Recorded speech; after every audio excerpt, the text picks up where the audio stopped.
A ver cómo resumo yo todo lo que quiero contaros. Bueno, un placer estar aquí con vosotras y con vosotros en la Universidad del Barrio.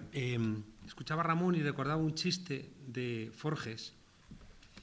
Hice un libro sobre la transición y decidí marcharme a ver los chistes de la época, gráficas, porque creo que me daban el tono, para no cometer el error de intentar ver desde un pasado más cómodo un pasado incómodo y cometer la injusticia de hacer reproches sin ser consciente del marco en el cual tenía lugar el cambio. Y mi mirada nunca ha sido nostálgica hacia la transición, pero siempre ha sido dura, en la medida en que entendía que de aquellos barros estos lodos, y que los vicios de la transición son los vicios de la democracia. Y hay un chiste rememorando la imagen de Guillermo Tell, poniéndole la manzana en la cabeza a su hijo, y el niño está diciendo: y si le digo que no haga esto, me dice que para eso ganó una guerra. En la solapa del libro, queriendo hacerme un guiño irónico a mí mismo, hay un dibujo de Gila donde hay un caballete y lejísimos están dos que casi no se ven, y dice uno al otro: cuanto más atrás te pones, mejor lo ves, ¿no? Es decir, no se ve nada. Pero es una manera de querer recordar que, bueno, que la distancia ayuda a interpretar cosas que no se interpretan. Creo que la democracia española no admite un stress test en comparación con lo que sería un modelo típico de nuestro entorno. Y si la democracia española es una democracia de pésima calidad, o si utilizamos algunos autores de baja calidad o de baja densidad, que diría Boaventura de Sousa Santos, creo que tenemos que intentar entender de dónde sale esa razón. Somos el país más desigual de la Unión Europea. Y, por tanto, un país desigual es un país que atenta contra el principio por excelencia de la democracia. Ergo, un país tan desigual sí que puede seguir mirando a Europa no con, bien decía Ramón, no con ese papanatismo, ¿no?, con el que hemos mirado siempre desde la dictadura, donde allí había democracia y aquello se convertía de alguna manera en un faro que alumbraba todo lo deseable. Pero sí que es verdad que tuvieron logros que aquí todavía, pasado ya casi un siglo, todavía siguen pendientes. De la misma manera que nuestro gasto social, que eso es lo que arranca después de 1945 en el conjunto de Europa, sigue siendo el más débil de nuestro entorno, ¿no? Y, por tanto, creo que esos dos elementos, que son los que vienen a intentar superar los déficits de una democracia, en España no funcionan. Cuando yo volví de Alemania en el año 92 y traía debajo del brazo una tesis que después es la que traslado al libro, y es la que sigo manteniendo, y es que España era diferente, pero no era diferente por aquello que decía Fraga, ¿no?, para vender los paradores, ¿no?, intentando anclar la diferencia de España en su exotismo, que nos servía para que vinieran turistas a depositar y hacer dinero y hacer creer el Producto Interior Bruto. Yo me negaba, ¿no?, a asumir esa diferencia de España, pero tampoco asumía eso que expresaba Gaviria, un sociólogo muy cercano al Partido Socialista, que hablaba de España la séptima potencia, ¿no?, donde todo el Partido Socialista y toda mi facultad en concreto había expresado que España era un país idéntico a los de nuestro entorno. Es decir, que en términos de asociacionismo, el tipo de sistema de partido político, el gasto social, todo nos hacía idénticos a los países de nuestro entorno. Yo decía que no, que esto era mentira, ¿no? Y me bastaba estar en Alemania estudiando para darme cuenta de que no, de que era absolutamente falso.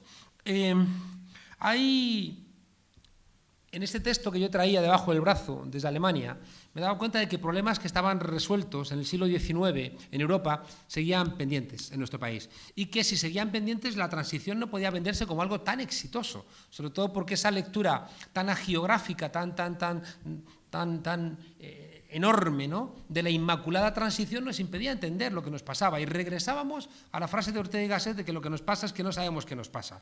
Y, por tanto, intenté mirar en otros lugares, y recuerdo que mi facultad, que fue la que se inventó la visión oficial de la transición, porque todos los profesores eran de allí, Cotarello, Santa María, Maraval, Víctor Pérez Díaz, Paramio, Santos Juliá, es decir, todos eran de ese mismo entorno, ¿no?, que son los que construyen esta visión oficial de la transición. Le contestaron a un muchacho que venía de Alemania con una tesis diciendo que la transición no era tan maravillosa: con esa idea no vas a tener ningún tipo de futuro en la academia española. Yo me encontré de golpe con algo que me sorprendió, ¿no? Porque era lo que expresa Gregorio Morán, ¿no? Con su idea del cura y los mandarines, una universidad al servicio, ¿no? de una falsa idea que solamente servía para que esos profesores, de alguna manera, obtuvieran algún tipo de beneficio dando conferencias sobre lo ejemplar de la transición, intentando dar por todo el mundo lecciones de cómo tenía que ser ese proceso. Si la transición fuera maravillosa, dejaría de tener valor la frase esa rotunda, que siempre, claro, cuando quieres resumir la historia de un país con 2 palabras, alguien dirá, hombre, claro, pero es muy brillante que con 2 palabras tú puedas resumir la historia de un país. Y fue Ramón Carande quien lo dijo, contestando a la pregunta, ¿puede usted resumir España en 2 palabras? Y dijo, sí, España, demasiados retrocesos. Hay algo que tiene que ver con la transición y es, como lo plantea Pérez Royo, cómo las crisis constitucionales de España han coincidido con crisis de la monarquía y con exigencias sociales que se veían de alguna manera mal resueltas. Somos el único país, dice Pérez Royo, que restaura monarquías, y eso no es gratuito. Y algo tiene que ver la transición con lo que tiene, ¿no? de segunda restauración con esta idea. El primer gran momento es Carlos IV, que no entiende que la monarquía es española. Él cree que es borbónica y, por tanto, como Borbón, decía Talleyrand, me gusta siempre recordarlo, el canciller francés, aquello de es costumbre monárquica el robar, pero los Borbones exageran. Me parecía que era una frase siempre brillante y cuando uno recuerda a los Borbones no está de más decirla. Carlos IV cree que la monarquía borbónica le pertenece y no se da cuenta que es un depósito de la nación, abdica a Napoleón, el pueblo se levanta y eso va a clausurarse con el nacimiento del constitucionalismo español, la Constitución del 12, que ya es adjetiva como española a la monarquía. El segundo gran momento es Fernando VII, muere en el año 33, en 1833, sin descendencia, y ahí aparece un gran retroceso, guerras carlistas, ¿no? Cuando está teniéndose la posibilidad de ponerse en marcha el proceso liberal, el carlismo viene a frenar ese momento. El tercer gran momento tiene que ver con Isabel II, tiene que ver con la primera vez que se expulsa a los Borbones de España, la Primera República y la primera restauración, ¿no? Con la Constitución de 1876. El cuarto gran momento es Alfonso XIII, que en un momento en donde Europa se está articulando la clase obrera y están empezando a conseguir avances, aquí tenemos la dictadura de Primo de Rivera sancionada por el monarca. Elecciones de julio del 31, de abril, perdón, del 31, y camino de Estoril, fuera, ¿no? Se va fuera de España después de embarco Alfonso XIII y se instaura la Segunda República, que deviene en un golpe de Estado, que fracasa, viene una guerra civil que gana Franco con ayuda de Hitler y Mussolini, y en el año 47 es que Franco vuelve a restaurar la monarquía, ¿no? La ley de sucesión del Estado. Segunda restauración. El rey Juan Carlos tiene que abdicar en 2014, en 2011 ha tenido lugar el movimiento 15M, donde hay una impugnación general del sistema político. Me he encontrado, para preparar la charla, un artículo que me ha parecido que estaba yo astuto, un artículo de 2010 en Público que se llamaba Antes de que se vayan todos, ¿no? Es decir, un poquito antes del 15M, la reflexión, ¿no? La reflexión de un enfado, de una ciudadanía que estaba reclamándole a la democracia lo que a la democracia no le estaba dando, ¿no? Estamos en ese momento, ¿no? Estamos en un momento donde la abdicación del rey Juan Carlos en Felipe VI tiene una apertura todavía en marcha que está por dilucidarse en qué va a zanjarse. Me pareció espectacular hace 3 días el editorial del diario El País, a raíz de algo que tiene que ver con esta charla, porque se me ocurrió poner un tuit diciendo qué largo se me está haciendo el franquismo, ¿no? Que era un chiste de una portada de una pancarta del 15M. Y el editorial del diario El País reza: extraña que los líderes de Podemos, la mayoría de ellos politólogos y no pocos profesores, sigan sin entender cuáles son las reglas básicas de la democracia y el papel de los medios de comunicación en ella. que Iglesias llame a sus seguidores a liberarse de un poder no electo, en referencia a este diario, o que su cofundador, Juan Carlos Monedero, afirme que el franquismo se le está haciendo muy largo, demuestra que algunos líderes de la tercera fuerza política de este país navegan en los límites de la democracia. A izquierda o derecha, sean los mentores venezolanos tardaba en salir. A izquierda o derecha, sean los mentores venezolanos de esta izquierda tan radical como trasnochada, como los populistas xenófobos, todos buscan servirse de la democracia para llegar al poder y luego desbordarla y vaciarla de contenido. Si tiene sentido hablar de la transición, lo demuestra el cierre de este editorial del País de hace 3 días, cuando dice: como muestra basta un botón, Pablo Iglesias y los suyos, en lugar de condenar los hechos con rotundidad, habla de la visita a la Autónoma de un señor que a la lectura de Gente Joven son uno que ha aparecido en los papeles de Panamá y que a los periodistas que lo han criticado los ha echado de los medios que él controla, es decir, sean del diario El País, sean de la SER, y el otro es un consejero de gas natural que recientemente ha grabado vídeos pidiendo favores para un broker iraní que tiene el dinero también en Panamá, ¿no? Entonces, la falta de comprensión de que a la lectura de esa gente joven, esos señores no son vistos como los prohombres por los cuales ellos mismos se tienen a sí mismos, sino los ven como alguien que está de alguna manera limitando su futuro, lo cual no legitima, ¿no?, que no se deje hablar a nadie en la universidad, cosa que me parece mal, pero que entiende también la falta de sentido que tienen tanto Cebrián como González de no entender el mundo en el que habitan. Digo, como muestra basta un botón, Pablo Iglesias y los suyos, en lugar de condenar los hechos con rotundidad y desvincularse de ellos, acusan a los perseguidos de habérselo buscado con sus provocaciones. Culpabilizar a las víctimas está en todos los manuales de los reventadores de la libertad. Y aquí viene la traca. Dice: pasionaria, manda huevos El País, usando a Pasionaria contra Podemos. Dice: Pasionaria, la histórica líder comunista, supo combinar la resistencia al fascismo con la presidencia de la primera sesión de las Cortes Democráticas de este régimen que estos líderes tanto desprecian. Su no pasarán es patrimonio de todos. Los demócratas no pasaron los tricornios y no lo harán las capuchas. Avancemos todos juntos, y yo el primero, por la senda constitucional que dijo Fernando VII. Bueno,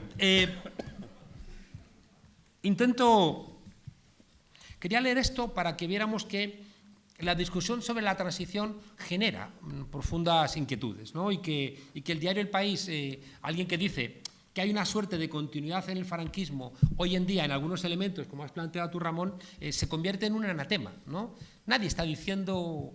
Hay a veces que quieren ponernos a luchar contra humo, ¿no? Y de repente ponen en boca de los críticos de la transición palabras que nunca diríamos. Yo nunca he dicho que la transición esté toda mal, nunca ha salido de mi boca. Lo que yo planteo es que el relato sobre la transición es falso. Es decir, el relato hegemónico sobre la transición es un relato rotundamente falso que no sirve para profundizar la democracia. Ellos quieren plantearlo como una enmienda a la totalidad de la transición. Que alguien me diga dónde hay un texto, ¿no?, que defienda esa tesis, ¿no?, de que la transición no sirvió en absoluto, ¿no? Ya digo que en ese sentido te ponen a pelear, ¿no?, contra fantasmas para intentar justificar la intangibilidad de la transición. Es decir, que la transición es algo como que no puedes plantear que ni siquiera hay continuidad.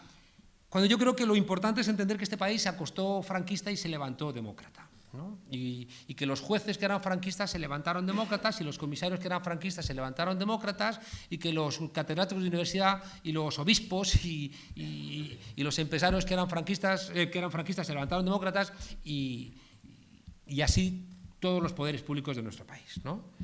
Es muy relevante plantearnos por qué, que es una de las cosas que plantea el diario El País y que ha formado parte del corazón de los ataques mediáticos recientes, por qué un líder político no puede mencionar la cal viva, ¿no? Es decir, ¿qué está ocurriendo ahí, ¿no? ¿Cómo es posible que esa mención pueda generar una suerte de asunción generalizada de que está mal hablar de la cal viva, ¿no? A no ser que lo que está funcionando es que por un lado está recordando la corrupción máxima que puede tener un país, que es utilizar el dinero de los ciudadanos para asesinar extrajudicialmente a otros seres humanos, sean, ¿no?, de lo que sean terroristas o no lo sean. Y por otro lado creo que es muy relevante que hay un intento de alimentar aquello que decía en la transición Jesús Ibáñez, de que cuando vino el Guernica hubo que ponerle un cristal blindado para que no lo dañasen, ¿no? Entonces, que de alguna manera nuestra transición tenía un cristal blindado, ¿no? Donde había determinadas cuestiones que tenían que quedar fuera, no fuera a dañarse ese cuadro lindo, ¿no?, que estaba detrás. Creo que no hablar de la Cal Viva hace referencia a las debilidades todavía de nuestro país. Un país que es verdad que con el tema del terrorismo de Estado mira hacia otro lado. Y de alguna manera creo que el argumento del diario El País es: los votantes del Partido Socialista nunca le pasaron factura por el terrorismo de Estado. Ergo, recordar la Cal Viva es recordarle a los votantes del Partido Socialista: oye, vosotros sois de alguna manera cómplices del terrorismo de Estado porque nunca cuestionasteis con vuestros votos esos comportamientos. Ergo, cuando Pablo Iglesias recuerda la Cal Viva, os está recordando a vosotros que sois cómplices. Ese es el juego, que es un juego terrible, ¿no?, que alguien tiene que romperlo, ¿no?, aunque sea con un costo de votos, porque estoy convencido de que un país que no revisa su pasado es un país ya no condenado a vivirlo otra vez, ¿no?, que eso tendría como ciertas ramificaciones donde no sería tan claro, sino sobre todo porque no puede desarrollar todas sus potencialidades. Creo que el gran problema de la democracia en España es la impunidad, que es lo que hace también que nuestro país siga siendo diferente, ¿no? Después de mucho tiempo entendí que España no era diferente y que no era igual, pero la diferencia estribaba no en lo que decía Fraga, no que seamos un país exótico, porque tenemos todavía, bueno, pues procesiones y zonas del país, bueno. Lo decía el otro día alguien, ¿no?, que de Madrid a Extremadura se siguen tardando 8 horas, ¿no? Es decir, que todavía ni siquiera la integración, ¿no?, geográfica de nuestro país está terminada. Y creo que un problema terrible, ya digo, es la impunidad, que es lo que explica que haya un ministro del Interior que ha sido grabado construyendo pruebas falsas contra adversarios políticos y siga siendo el ministro del Interior. O que el presidente del gobierno pueda mandar un SMS a un tesorero encarcelado diciendo no hables y pueda seguir siendo el candidato a presidente del gobierno. O que el Partido Socialista Obrero Español pueda, en nombre de supuestamente la gobernabilidad, darle el poder al partido político más corrupto de la historia de España. Es durante uno de los más corruptos de Europa, si no el que más. Creo que hay un elemento de fondo que es la idea de impunidad. Y la idea de impunidad, es decir, gente que cree que sus comportamientos políticos no tienen efectos, creo que es una derivada de la transición donde nunca se pidió cuentas a nadie, a nadie. Y ese no pedir cuentas creo que genera una democracia débil, que como siempre digo es lo que explica que los italianos tengan Novecento y nosotros tengamos que conformarnos con la vaquilla. Y no es una broma. Es que España sigue atrasando 4 grandes heridas que solventó Europa en el siglo XIX o antes, y nosotros las seguimos teniendo abiertas, que es la herida colonial, que es la que explica esa mirada hacia los moros y a los sudacas, ¿no?, que sigue siendo una realidad, el comportamiento de España con América Latina o el comportamiento, ¿no?, con el mundo africano, el mundo árabe. Es una herida colonial de quien perdió un imperio y todavía no termina de interiorizarlo porque nunca lo ha enfrentado con la rotundidad que se merece. Una herida social propia, como decía, de un país que suma retrocesos cuando Europa está construyendo ese Estado social, que es comienzos del siglo XX y sobre todo después del año 45, ¿no?, con una dictadura militar de 40 años que marca la gran diferencia. Una herida territorial que la solventa Italia en el 1871, Alemania en 1870, y que nosotros seguimos sin resolverla, ¿no? O sea, esta mañana aquí he ido a la óptica, el bueno de mi óptico me decía, se ha reunido todos los tópicos, ¿no? Europa se va al carajo por culpa de los moros, que son todos islamistas y van a extirpar el clítoris a nuestras señoras. ¿Y qué necesidad tienen de hablar en catalán los catalanes, pudiendo entendernos todos en castellano? Era como todos los tópicos de todas estas heridas abiertas, pero el hombre estaba profundamente indignado, ¿no? Ya digo, la herida territorial, que hace que España no se entienda a sí mismo como un país de países, y la herida ciudadana, que es la que más nos compete ahora y que tiene que ver con una transición que no sirvió para que en España la esfera pública siga siendo una esfera, o empieza a ser una esfera pública virtuosa, que es la gran diferencia, que insisto, que yo vi mirando a mi país, primero desde Alemania y luego desde América Latina. Me di cuenta de que los grandes estereotipos que brinda España al mundo son estereotipos de un país donde lo religioso sigue pesando en exceso y donde lo público sigue sin tener ese valor virtuoso que tienen las repúblicas. Y me refiero a la nostalgia decadente del Quijote, me refiero a la impotencia frente a la muerte de Don Juan, me refiero a la figura desobediente de lo colectivo del pícaro, ¿no? En cualquiera de sus, desde Rinconete y Cortadillo, el Buscón, el Lazarillo, me falta uno, sí, ¿no? y la intromisión siempre culposa, ¿no? de un país atravesado por la Inquisición, que es la celestina. Intento terminar. Creo que España es el único país de Europa donde puede ser demócrata sin ser antifascista. Y creo que eso es terrible, ¿no? Creo que tú puedas ser demócrata sin ser antifascista es algo que dinamita los fundamentos de la posibilidad que tengas una democracia y que explica que la transición está a la altura del hecho de que tengamos todavía a 114.000 personas asesinadas por defender la Constitución de 1931 y todavía están en zanjas, en fosas comunes y en cunetas. Y que alguien tenga el cuajo de decir que la transición fue modélica todavía con 114.000 asesinados. Somos el país con mayor número de desaparecidos y fosas comunes del mundo. Y cuando uno piensa en la cantidad de abuelos que se murieron sin poder haber hecho lo único que deseaban, que era poder haber enterrado a sus seres queridos, como su religión les mandaba, y uno ve a los gobernantes como Felipe González, uno entiende que no están a la altura histórica de lo que merece un país con una democracia que se permitió el lujo de ir por ahí dando lecciones. Decía, para terminar casi, que ¿cómo resumo yo todo esto? Yo creo que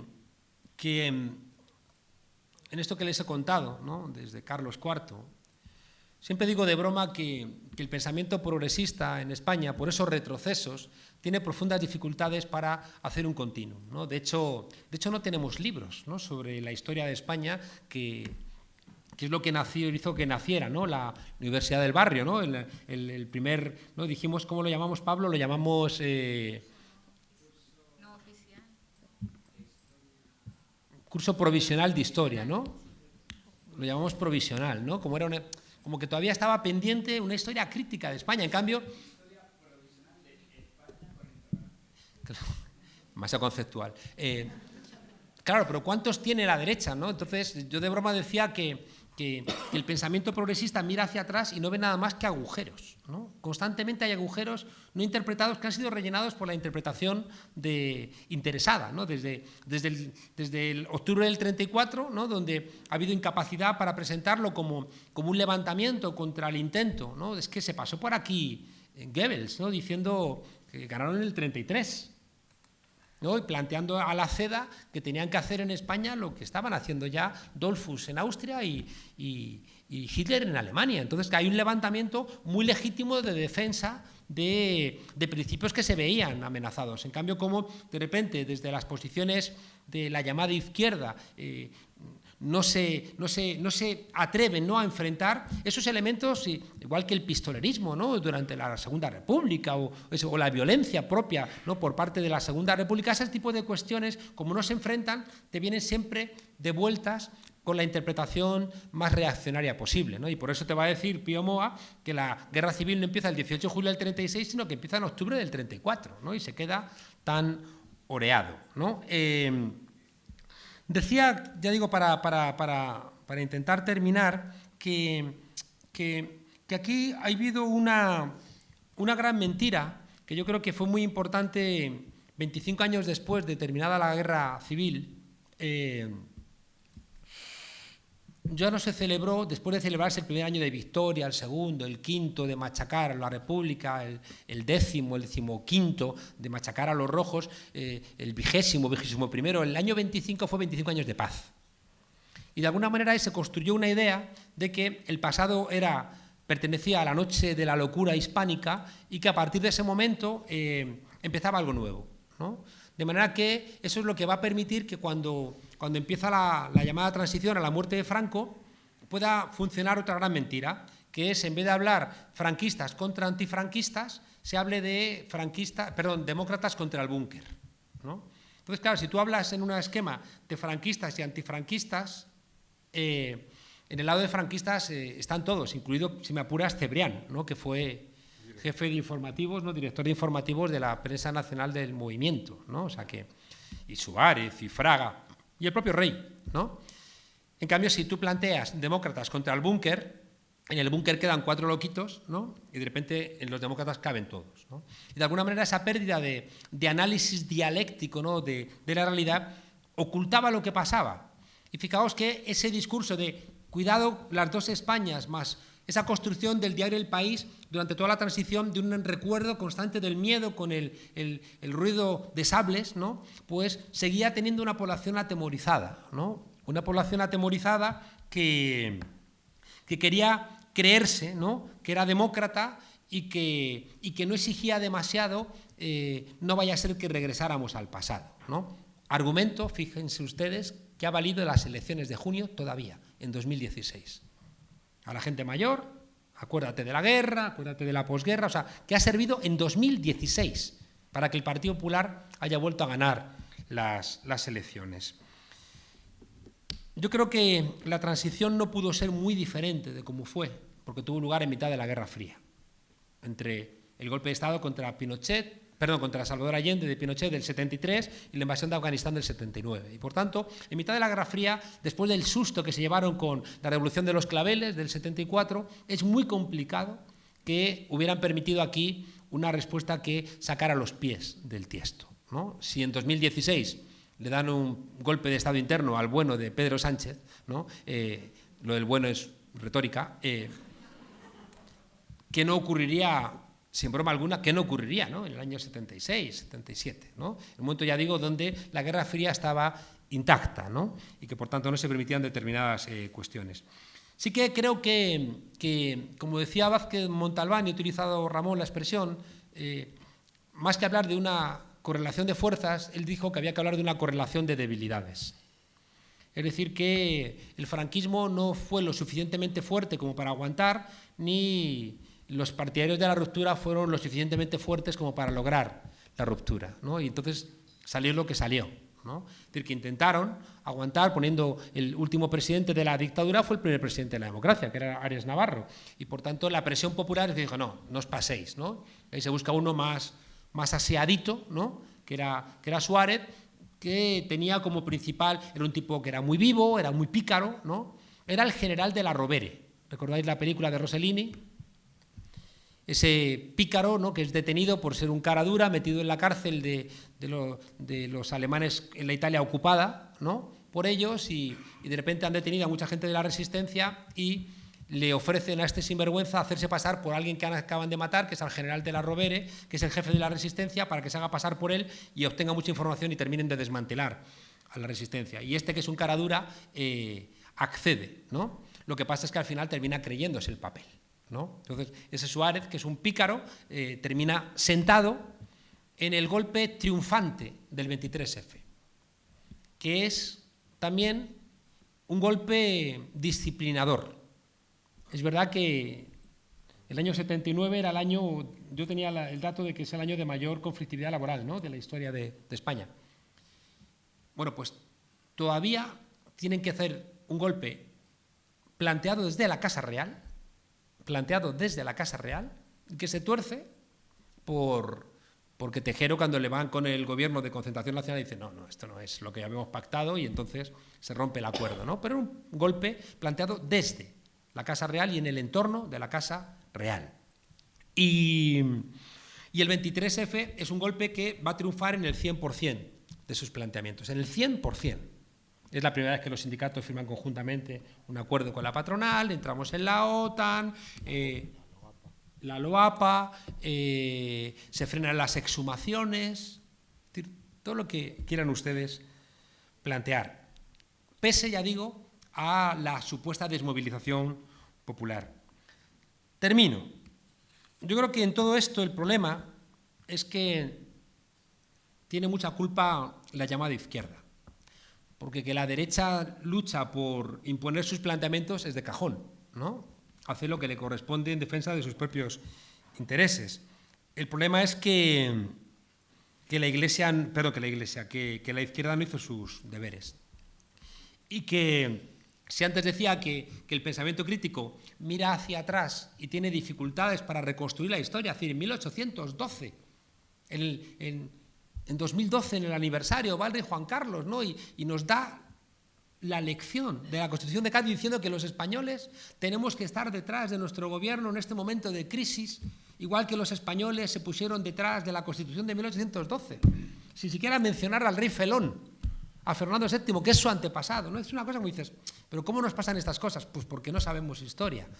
Porque, como siempre digo, el pensamiento crítico mira hacia atrás y no reconstruye la historia, y en cambio la derecha puede reconstruir una línea recta que va de Viriato y Don Pelayo a Dolores de Cospedal. Una linítea recta. Eso explica, y de verdad que termino,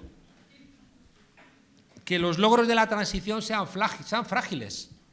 Los grandes logros de la transición, que lo son, pues son frágiles. El papel de la Iglesia, la judicatura, la cultura del famoseo frente a la cultura intelectual, la debilidad del Estado social, el clientelismo, el viva en las caenas que hay detrás de la victoria del Partido Popular en lugares emblemáticos de la corrupción, la cuestión territorial, la educación amenazada, los intelectuales venales, la debilidad política, la debilidad sindical, las tramas reaccionarias en la policía. Decía, para terminar, que me gusta atender a la responsabilidad que tiene la izquierda en esto, ya que la derecha hace su tarea. Tenía yo por aquí, en algún lado, aquí, esto que nos explica, como decía, que en España todavía creo que hay tres elementos que explican lo que decía también Vázquez Montalbán, de que en España nos siguen oliendo los pies y los sobacos a franquismo. Que es la frase que el otro día decía de qué largo se me está haciendo el franquismo, que no lo decía porque yo sé que estudiamos el franquismo, este acto no tendría lugar, es evidente, ¿no? Es absolutamente evidente, ¿no? Pero esa no está en la discusión. O sea, quien discute eso es como dices, ¿qué quieres? ¿Que me vaya? O sea, ¿estás tonto o qué? A mí lo que me preocupa, como decía antes, son los elementos que me parece que son franquistas y que todavía están en nuestra cultura política y que a veces no los vemos por su propia cotidianidad, ¿no? Que tienen elementos chuscos, ¿no? Como cuando Bartolín se autosecuestró y se metió en el capó aquel, ¿no? Dijo, y llamó, que era un concejal de la Carolina de Jaén, ¿no? Dijo que más secuestrada esta y tal, porque pensaba que iba... Es que es de coña, ¿no? Es que es la vaquilla. Es que tenemos que irnos por ahí porque no podemos irnos en serio, porque no enfrentamos la realidad. Es que la película, lo hemos comentado, Pablo, muchas veces, la película que realmente da cuenta del franquismo, del fascismo en España, joder, la hace un extranjero, ¿no? Que es El laberinto del fauno, ¿no? O sea, nosotros, hay cosas de la posguerra, ¿no? Pero no hemos terminado de hacer la película. Bueno, termino de verdad. Decía que hay tres elementos que yo creo que tienen mucho que ver con la represión, que todavía no la hemos revisado, que tienen que ver con la sanción religiosa, que tienen que ver con el desencuentro territorial, que nos ha robado tanta energía en nuestro país, y con el escaso desarrollo capitalista, que explica, como decía antes, esas cuatro heridas que planteaba. Y decía que hay mucha responsabilidad tanto del Partido Socialista como del Partido Comunista, ¿no?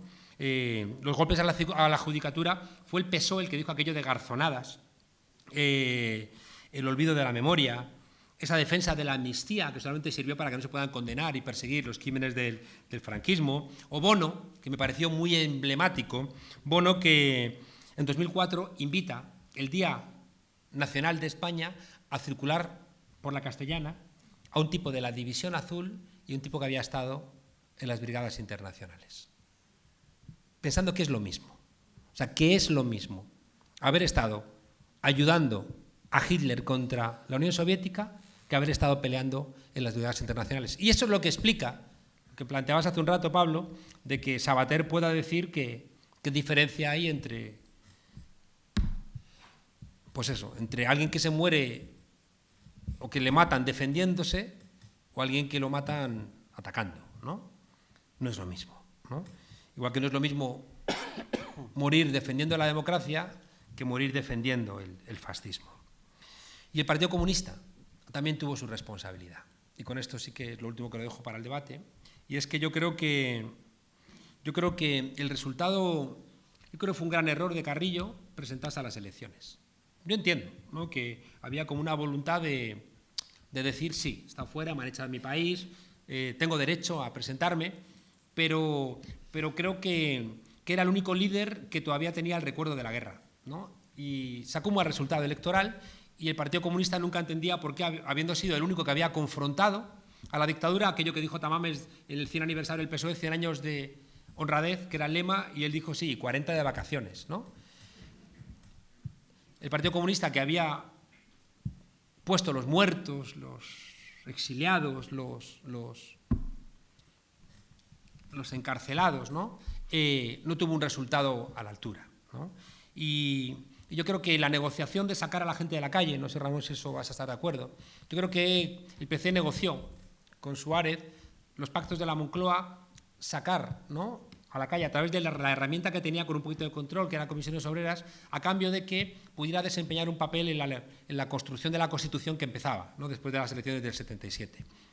Y que, de alguna manera, ese vaciamiento de la calle, tengo la sensación que fue uno de los elementos determinantes, ¿no?, de que la transición no hubiera ido por otro rumbo, ¿no? Si a esto le añadimos que en el 79 los ayuntamientos democráticos van a vaciar todo el movimiento social para ocupar los cargos que necesitaba el Estado, creo que al final tenemos de alguna manera una explicación de, pues eso, de esas debilidades. Basta que miremos, para plantearnos si todo esto que hemos dicho es cierto o no es cierto, que la República floreció en otra parte. Es decir, que la República Española floreció en el exilio, ¿no? Y cuando uno mira los logros, ¿no?, de los republicanos en los países allá donde llegaron, son muy espectaculares, ¿no? Y también creo que en el libro terminaba contando que en los premios Príncipe de Asturias, se le concedió el premio Príncipe de Asturias de Ciencias Sociales a la Universidad Nacional Autónoma de México. Y había un abuelito paseándose por un parque, oyendo con la radio, ¿no?, su pinganillo y la radio. Entonces estaban contando que estaban conectando en directo y entonces conectan con el rector de la UNAM y el rector dice, muchas gracias por este premio, estoy muy honrado, pero quiero dedicar este premio a los que lo hicieron posible, que es a todos los exiliados republicanos, entre ellos mi maestro, José Gaos, que fueron los que permitieron que hoy la Universidad Nacional Autónoma de México sea lo que es. Entonces el rector hizo un silencio y el abuelito pensaba que iba a empezar un atronador aplauso, pero nadie aplaudió. Claro, uno piensa, es el Hotel Reconquista, y son los premios Príncipe de Asturias, ¿no? Y dices, por favor. El abuelito mandó una carta, ¿no?, a la prensa diciendo, qué vergüenza, ¿no?, qué vergüenza con ese silencio. Y yo estoy convencido de que ese silencio es el que hoy nos siguen diciendo de lo que podemos hablar y de lo que no podemos hablar. Y tengo la sensación de que, en tanto en cuanto no revisitemos la transición, y en ese revisitar, y esta es la conclusión de lo que quería compartir con vosotros, permitidme que os tutee, es que todo lo que permite tener una democracia de alta densidad nos lo han hurtado no con la transición, sino con el relato de la transición, que es un relato donde desaparece toda la gente que peleó. Y es un relato donde aparece toda la gente que puso el pecho. Es un relato donde desaparece la lucha de las mujeres por el aborto. Es donde desaparecen asociaciones de mujeres que yo ni conocía, que de las que he tenido cuenta hace poco, porque me he dado cuenta que en el capítulo, ahora sale una nueva edición del libro y meto un capítulo sobre mujeres, porque es que no estaba, parece que las mujeres no habían hecho nada durante la transición, no existíais, ¿no? Y por eso Gallardón puede venir y decir, pues voy a retrotraer 30 años el derecho a la interrupción voluntaria del embarazo, porque como nadie se acuerda de nada, ¿no? Y lo intentó. Y fuisteis las mujeres las que tardasteis en reaccionar, pero tuvisteis que recuperar la memoria para que eso ocurriera. La conclusión de todo esto, ya digo, es que el 15M, que cambió el relato de nuestra democracia insuficiente, tuvo éxito, entre otras cosas, por no tener memoria, por no tener liderazgo, por no tener estructura y por no tener programa. El reto de la democracia que construyamos tiene que suplir esas 4 debilidades. Necesitamos liderazgos, en plural, necesitamos estructuras que van a ser diferentes a las de los partidos, necesitamos programa donde se plantee cuál es la alternativa y necesitamos recuperar la memoria, porque sin memoria seguiremos siendo rehenes de la interpretación de los que no tienen mucho interés en que en España prospere la democracia. Gracias.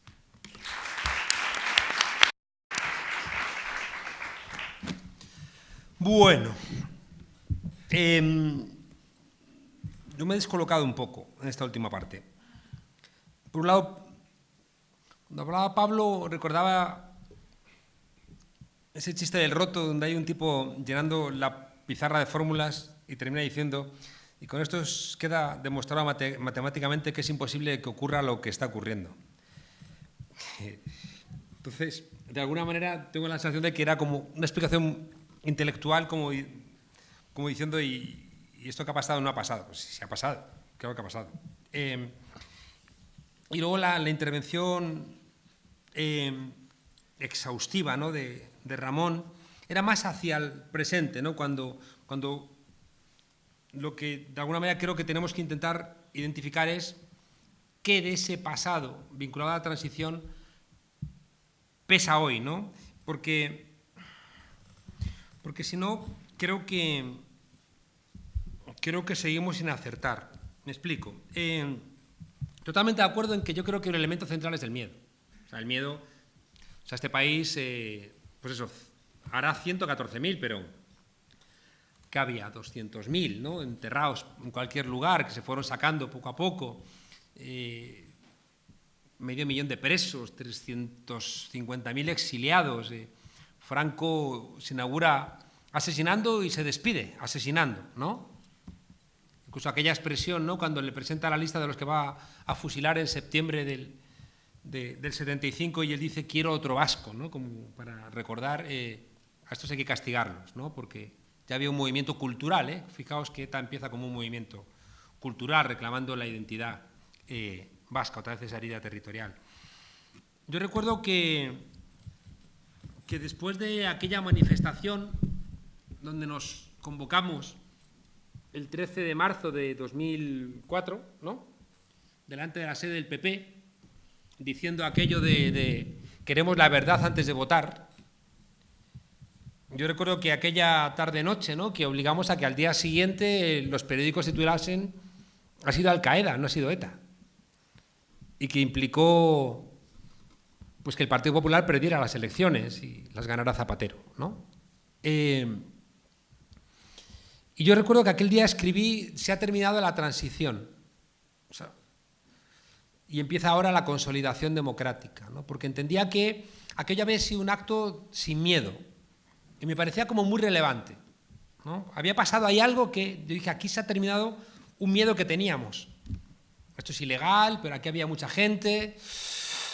Aquí ha pasado algo, ¿no? Aquí ha pasado algo.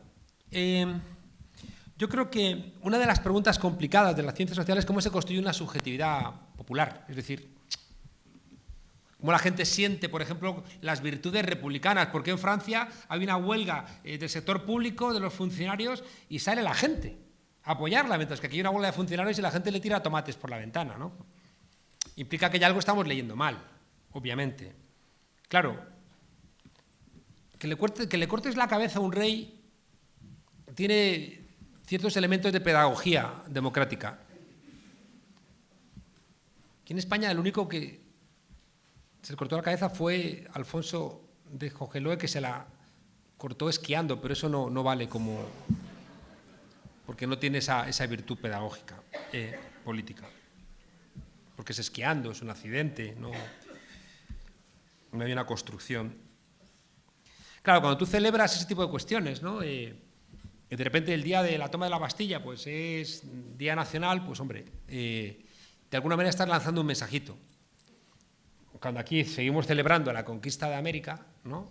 Y ya digo, donde Bono invita a que circule por la Castellana uno de la División Azul y uno de las Brigadas Internacionales, dices, aquí no tengo elementos, ¿no? Como diría Boaventura de Sousa Santos, elementos en el pasado que anticipen mi rabia. No hay donde se anticipe mi rabia por ningún lado. Y hay un miedo profundo en España porque no nos cuida la esfera pública. Claro, estás solo. Si por eso decía que las figuras que España brinda, ¿no? Son figuras desesperadas, ¿no? El pícaro, ¿no? Son figuras donde estás respondiendo de una manera individual, ¿no? a elementos colectivos que no terminas de entender, como evangelizar, ¿no? a los flamencos. Yo creo que cuando uno mira estas cosas, yo siempre he planteado que cuando quiero analizar la democracia española, hay problemas que son europeos y hay problemas que son españoles. O diría que los problemas son europeos y que en España se agravan. Pero prácticamente todo lo que ha mencionado Ramón es europeo. Son todos elementos. Por eso decía que había una parte que no me gustaba porque de repente, bueno, y si son europeos, ¿qué tiene que ver con la transición? Porque si también pasa en otros países, entonces no tiene nada que ver la transición, tiene que ver con otras cosas. De ahí es el matiz que me gustaría aclarar. Porque yo creo que lo que hace todo esto que hemos contado de la transición, todas estas heridas que planteaba, ¿no? La complejidad territorial que no resuelta en nuestro país, las tremendas desigualdades que arrastramos durante todo un siglo, las dificultades de la esfera pública, ¿no? Que nos lleva a no entender la defensa de lo colectivo, e incluso también esa herida colonial que nos hace, al tiempo que somos muy displicentes con América Latina y con África, somos muy obedientes con Europa, ¿no? Entonces, la herida colonial tiene una parte también de subordinación a Europa, ¿no? Donde tenemos dificultades a veces para mirar a la cara, ¿no? Y claro, cuando Pablo Iglesias en el Parlamento Europeo le dice a aquel del Frente Nacional, usted es un fascista, ¿no? De repente dices, uy, si tenemos gente allí diciendo determinadas cuestiones, ¿no? Mientras que otra gente que ha tenido importancia en Europa era porque estaban adscritos a uno de los dos grandes grupos y eran obedientes, ¿no? Y difícilmente hacían valer un interés propio, ¿no? O algo que pudiera identificarse, ¿no? Con nuestra propia historia. Pero fijaos que eso es algo muy complicado, yo no lo sabría explicaros, pero fijaos, este agravamiento de los problemas que son propios del modelo neoliberal, que afectan a toda Europa, todo lo que has planteado. Mirad, el mundo se ha convertido en un enorme supermercado, o sea, todo se ha mercantilizado, el deporte, el conocimiento, la vivienda, la amistad, el sexo, el ocio, todo es mercantil, ¿no? Y eso es lo que explica, como siempre digo, que los canallas estén envalentonados y la gente decente perpleja, porque no quieres que te coman, pero tampoco quieres comerte a los demás. Pero quien puede comprarlo, joder, es que puede comprarlo todo. Ahí tienes el desparpajo de los Correa, de los Bárcenas, de repente son señores feudales en un mundo donde encima todo el mundo de alguna manera te envidia, ¿no? El mundo se ha convertido en un enorme supermercado. Desde el año 73, fragmentación, quiebra de los derechos laborales, lo que hace que estemos asustados, porque pierdes el trabajo y a ver qué demonios haces. Vivimos en burbujas culturales, en ciudades y encima en núcleos cerrados, donde no terminamos de construir el sentido conjunto. Para mantener el nivel de vida nos hemos endeudado, con gente que si no les pagamos las deudas nos parte las rodillas. Guerras constantemente. La amenaza del cambio climático. Es decir, coño, hay un elemento de miedo que también es el que explica en esta crisis del modelo neoliberal donde ya no hay inclusión, donde la gente está enfadada porque no está incluida, porque te expulsan, donde vienen los crecimientos, claro, de los que impugnan lo que existe. Y hay un elemento importante que tenemos que diferenciar, que es lo que llamamos de una manera gruesa el populismo de derechas y el populismo de izquierdas. La gente está enfadada con lo que existe. Estás enfadada con Washington, estás enfadada con París, estás enfadada con Madrid, o sea, estás enfadada con los políticos y estás enfadado con una economía que no te permite tener el nivel de vida que tenías. Y aquí, cuidado, hay una gran diferencia, porque va a haber dos respuestas. La respuesta que impugna el sistema y sus contradicciones y los que impugnan solamente los excesos del sistema. Cuidado, que es muy diferente. Claro que en la impugnación de lo que existe compartes incluso elementos con Donald Trump. Pues claro, cuando Donald Trump dice cuidado con los tratados de libre comercio, cuando Donald Trump dice cuidado con la gente de Washington que solamente piensa en sus intereses, ¿cómo no vas a estar de acuerdo? Pero es porque está utilizando los excesos del sistema para construir su articulación, pero nunca vas a escucharle a él criticar realmente el sistema, los elementos centrales. Con esto quería decir que hay una parte del modelo neoliberal que afecta a toda Europa y es idéntico en todos lados. Pero fijaos qué curioso, en España precisamente por las diferencias hemos tenido algo que nos hace diferentes y que nos están mirando con los ojos así como platos. A que a veces no reconocemos en España cómo nos están mirando gracias a la existencia de Podemos. Y me vengo de recorrer prácticamente toda América y una parte de Europa. En el 100% de los sitios, en el 100%, contadnos. También desde fuera se ven las cosas mejor que como son en la realidad. Pero lo que quería plantearos es que quizá, fijaos que es la paradoja, que no puedo demostrarlo, pero quizá estos elementos diferenciales con Europa son los que han permitido que aquí surgiera el 15M, que es de donde surge Podemos. Entonces eso sí que yo creo que es la paradoja de las paradojas. Es decir, es aquello que decía Walter Benjamin, solamente a través de los sin esperanza nos será dado la esperanza. Gracias a que a España ha estado separada de alguna manera del canon europeo, quizá por eso puedan surgir diferencias. Ya digo, esto es como una intuición. Fijaos que gobierno tripartito, donde están los comunistas, Portugal. Partido político claramente comprometido contra las políticas de ajuste, Unidos Podemos. Gobierno supuestamente, claro, golpeado y haciendo cosas, claro, de esclavo huido golpeado en la plantación, Grecia. Curiosamente, los tres países del sur que salieron más tarde, con transiciones muy peculiares, etcétera, etcétera, etcétera, son los que están encontrando respuestas diferentes. Yo creo que una cosa que tenemos mucha rabia algunos al país fue que al tiempo que se convertía en el periódico de la transición y llevar el país era de alguna manera estar en contra del franquismo, al mismo tiempo era el responsable de colarnos cosas que las asumimos como reales, como por ejemplo que el miedo tenía más sustento real del que realmente tenía. Y a veces, como dice Bufalino, de creer al carcelero basta un cordón del zapato. Y tú interiorizas el miedo y al final te quedas paralizado. Y ahí yo creo que hay un punto de inflexión, que es el 82. Yo creo que la gente, y no sé por qué, porque la gente tenía razones para estar acojonada. Coño, pero en el año 79 estaban en la calle. Y hubo que matar a casi 600 personas. ¿Cuánto mataron a margen de los de ETA? Bueno, pero digo, sin contar los de ETA, de asesinatos del Estado, de la extrema derecha, unos 300, ¿no? Los contó el Soler. O sea, que hubo que matar también a mucha gente. Fíjate, 300, son muchos. Mucha gente.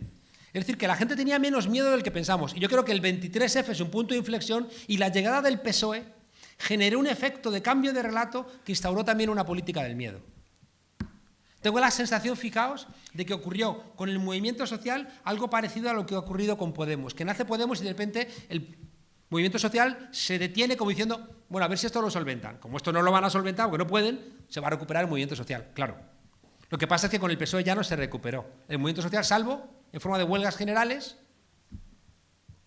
pero ya de una manera difícil. Por tanto, fijaos, yo invito como hipótesis a que buena parte del relato sobre la transición, que no nos permite mirar ahí para anticipar nuestra rabia, tiene que ver con la victoria del Partido Socialista en el 82, donde van a estar de acuerdo con un relato que le viene genial a la derecha, y lo comparte el Partido Socialista y lo hace hegemónico, y donde decide no hacer nada que realmente permita esa recuperación de la memoria.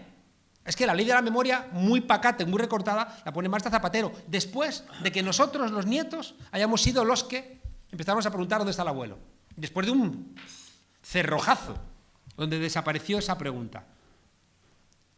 Y por tanto el Partido Socialista es que nada. Joder, yo recuerdo una exposición sobre Azaña que hicieron en el Retiro, ahí medio.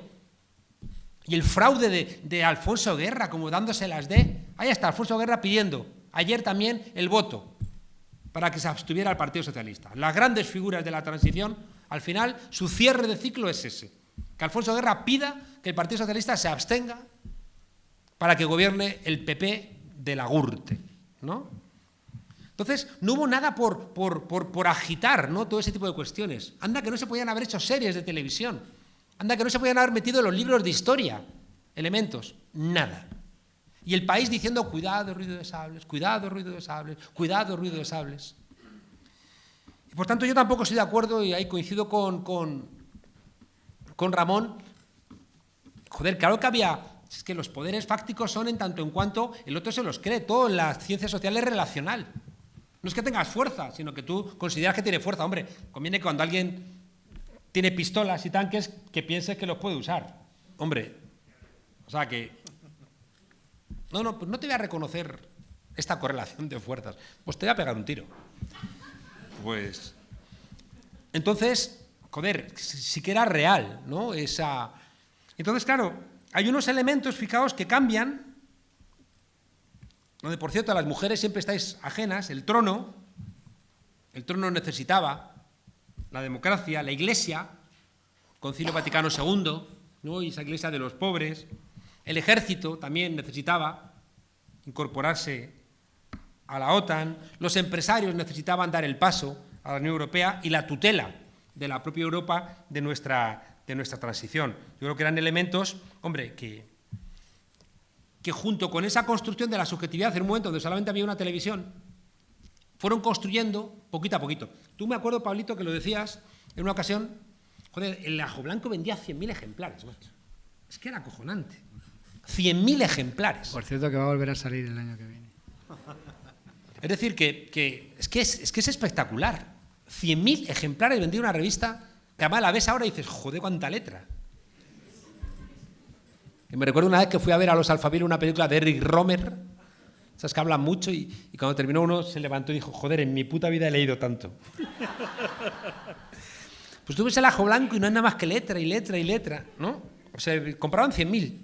Y eso de alguna manera se va vaciando, ¿no? Y yo creo que hay un envilecimiento también de todo eso después del 81, donde ya va a entrar un Partido Socialista muy disciplinado en todos los ámbitos, en todos los ámbitos. Y claro, la construcción de la figura del rey emerge del 81, O sea, el rey que no tenía legitimidad ni de origen, porque lo había nombrado Franco, ni de ejercicio, porque no había hecho nada, ni de resultados, porque tampoco había hecho nada. De repente, el 23F se construye la figura del rey como mito. Y esa figura del rey como mito ya empieza a ordenar de alguna manera todo ese esquema donde no hay cuestionamiento de prácticamente nada. Y donde si tú de repente cuestionas al rey, parece que eres un friki. Y por eso, fijaos, tan importante el 15M, porque el 15M es el que rompe el relato. Y fijaos, el 15M yo creo que es tan espectacular. Mirad, la palabra clave de ese relato de la transición es la idea de consenso. Entonces, cuando hay consenso, desaparece ni siquiera la correlación de fuerzas, es que da igual, es que ya hay consenso. Entonces, toda la crisis de la política europea aquí encima tiene un correlato vinculado a la transición. Si aquí todos nos pusimos de acuerdo, lo que os he dicho, lo que os he leído del País, que para meterse con Podemos termina citando a Pasionaria y citando el no pasarán. Es que es muy espectacular. Yo por eso lo he recortado y digo, es que es maravilloso esta editorial del País, ¿no? No pasaron los tricornios y no lo harán las capuchas, ¿no sabes? Es que es una cosa. Más se creerá que lo que lo han escrito con intensidad dramática, ¿no? O sea, están convencidos seguro. Sí. Bueno, mirad, el 15M, su magia es que rompe todos los consensos. Pensadlo. Rompe el consenso sobre el franquismo. Y de repente, esa idea, ¿no?, de la paz y tal, de repente lo intranquiliza, el 15M, ¿no? Y de repente hay un elemento como de intranquilidad. Rompe el consenso sobre la transición. Y es a partir del 15M donde empieza a haber ahí una lectura. Rompe el consenso sobre la democracia. diciendo lo llaman democracia y no lo es. Rompe el consenso sobre el bipartidismo. Y fijaos que todos estos consensos que rompe el 15M los rompe por necesidad. Los rompe por necesidad. Y yo creo que el reto ahora es, sin que pase demasiado tiempo, ¿no? Porque yo creo que es verdad que el 15M abrió una ventana de oportunidad. De repente la gente como que la sacudieron y de repente la gente estaba dispuesta a pensar las cosas de otra manera, porque se rompieron todos estos consensos. Porque el relato ya no te encajaba. Y por eso, fijaos, ellos siguen como si no pasara nada. O sea, es que nadie le ha dicho a González y a Cebrián, cuidado, o sea, que en las universidades es bastante probable que en cualquiera de España os abucheen. Porque estáis identificados con buena parte de la responsabilidad del deterioro de la vida que hay ahora. Entonces, es bastante probable que, si no lo enfocáis de otra manera, invitad a 2 estudiantes para que charlen con vosotros, no sé, algo, porque si no os va a ocurrir lo que le ocurrió a Peña Nieto, ¿recordáis? Que nadie ha puesto el ejemplo, pero era igual que le ocurrió a Peña Nieto con el movimiento Yo Sí 132. Peña Nieto va a una universidad, pacta con los estudiantes las primeras 8 filas y tal, y los estudiantes le dicen que no, que allí que vaya a hablar con los estudiantes. Y este, que no está acostumbrado a eso, no les hace caso, van, le abuchean y dice que son lo mismo que esto, dice que son terroristas. Y los estudiantes dicen, no somos terroristas, somos estudiantes, sin más, ¿no? Entonces, bueno, la conclusión de todo esto es que, como decía, yo creo que hay una diferencia entre lo que se dice y el relato. Y yo creo que la gran pelea, la gran pugna, está en el relato. Está en el relato. Y el relato lo tenemos prácticamente, el relato en lo académico está perdido. Pero también esto es lo que explica la distancia brutal de la academia con la realidad. He empezado este año por vez primera, hacía muchos años que no daba una asignatura que se llama Sistema Político Español, ¿no? Y entonces me he revisado todos los manuales, joder. Me he quedado de piedra, ¿eh? Pero de piedra, diciendo, ¿pero vamos a seguir contando estas mandangas a los estudiantes? Claro, ¿vamos a seguir con estas mentiras? Bueno, ya, lo que pasa es que los estudiantes no son idiotas. Es decir, que la universidad está en riesgo de ya no ser un elemento único y, por tanto, que ya no sirva ni siquiera para reproducir lo social, ¿no? Termino planteándoos que os deis cuenta, y por eso he querido traer a colación el editorial del País, cómo, incluso para intentar desactivar todo lo que puede ser problemático hoy en 2016, siguen remitiéndonos a la transición, donde incluso el no pasarán de pasionaria tenía su sitio de honor, ¿no? Como un florero presidiendo las primeras cortes democráticas por la edad, ¿no? Entonces, como cuando de repente la tarea nuestra es la tarea que tenemos que hacer contra los mentirosos que se creen sus propias mentiras. O sea, se ha descubierto no hace mucho, unos 10 años o así, que creerte tus propias mentiras es una ventaja evolutiva. Claro, porque cuando te crees tu propia mentira, se nota menos que estás mintiendo, ¿no? Pero dice Gazzaniga, un biólogo, que quien crea a los mentirosos no es antepasado de nadie, ¿no? Porque te comen los depredadores.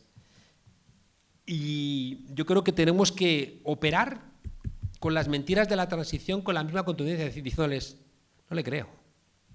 ¿Está usted mintiendo? Aunque te lo digan con la contundencia de quien se cree sus propias mentiras. Y doy fe de que me pasa con bastante frecuencia. Que les miro a los ojos y les digo, está usted mintiendo. Y nos cuesta trabajo entenderlo, pero nos están mintiendo constantemente. Esta mañana he escuchado a Pilar Cernuda, la periodista que dijo que el Parlamento ya olía mal. Que tuve la fortuna de verla una semana después y decirle, hoy me he duchado 2 veces. En televisión, que me hizo gracia. Era como 4 días después y dije, Pilar Cernuda, hoy me he duchado 2 veces, una me parecía poco, ¿no? como iba a verla usted, me miraba así como... Hoy ha dicho Pilar Cernuda, claro, que es muy importante que el PSOE escoja pronto quién va a ser el jefe de la oposición. Así. Que plantea, claro, Antonio Hernando, como jefe del grupo parlamentario, pero está un poco contestado, pero, ¿sabes? Y digo, ya están, o sea, ya. O sea, ayer deciden y ya están planteando que el jefe de la oposición tiene que ser el PSOE, claro. Entonces, fijaos, ¿no? Como un ejemplo claro de toda esta construcción, ¿no? De mentiras que no te permite identificar realmente todo el dolor, ¿no? Y la importancia de que, como dice Boaventura, de que el dolor no se desperdicie. Bueno, muy bien. Yo creo que, por desgracia, por la hora que se nos ha echado encima, tenemos que dejarlo, pero recordamos que también, por suerte, bueno, yo tengo que decir, si me dejáis, sobre el no pasarán como genérico patrimonio de todos los demócratas, que algo de bueno tiene ese editorial del País. Y es que todos los eslogans tienen un límite. Y el límite del no pasarán es que era defensivo. A lo mejor, si se lo apropian otros, es buenísimo porque nosotros nos podemos dedicar por fin a ser un poco más ofensivos. Pero sin perder la memoria. La próxima sesión de la Uni del Barrio es dentro de 2 lunes. Perdona, es que se me ha olvidado. Dilo. Para que termines tú. No. Sí, sí. Yo es que odio el no pasarán. Ajá. O lo odio, pasaron hasta la cocina. Se quedaron 40 años y todavía están. Por eso, que se lo queden otros. Pero nosotros conservamos su memoria. Lo que quería decir es que hay un chiste de... Es que se me ha olvidado, joder, no quiero. Dilo. Hay un chiste de Gila, maravilloso en el libro, que hay un abuelito en una silla de ruedas con una manta esa de cuadros, tapándole las rodillas, y está hablando con una persona joven y le dice: yo antes era de extrema izquierda, pero desde que estoy paralítico soy inmovilista.